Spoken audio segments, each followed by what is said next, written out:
Les débilos font du zèle. Les débilos sont de retour. Débilos 1 et Débilos 2, deux génies du crime version Pôle emploi, décident un soir de jouer aux gangsters. Leur plan? Braquer un homme et sa copine à la sortie d'un bar.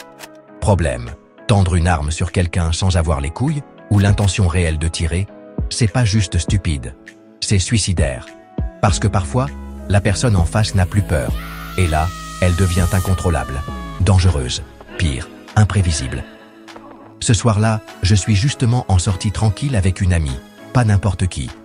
Une mannequin, oui, mais surtout, la fille d'un type dont l'entreprise fait dans le genre très spécial.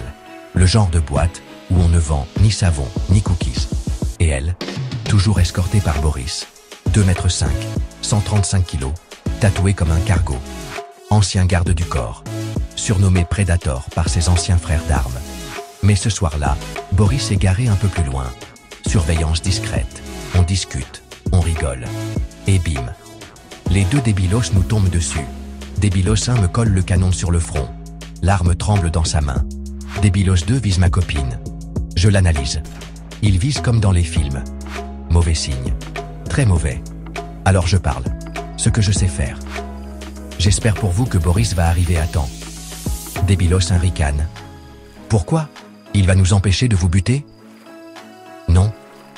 Pour vous sauver la vie. Et là, je frappe.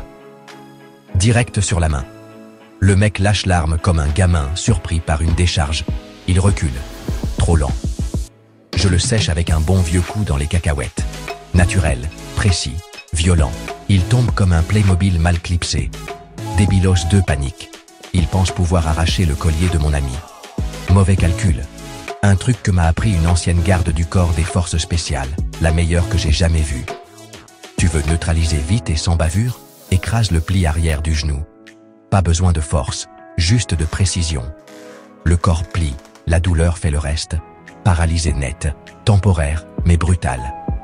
Et pendant que je lui rappelle à coups de chaussures qu'on ne pointe pas une arme sur une femme, Boris arrive, en mégane de service. Calme, chirurgical. Il les ramasse.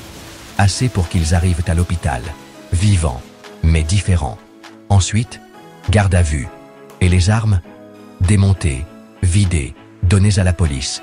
3 fois que je me retrouve dans une histoire comme ça. 3 fois qu'il a fallu quelqu'un comme Boris pour m'arrêter avant que ça aille trop loin. Moralité. Quand t'es un débilos, toi et ton pote, et que tu crois avoir une cible facile, pose-toi cette question. Et si ta cible a déjà fait la paix avec sa propre fin? Parce qu'à ce moment-là, mort pour mort, elle pourrait juste décider de vous entraîner avec elle. Et ce jour-là, crois-moi, tu redéfinis le mot mauvaise idée.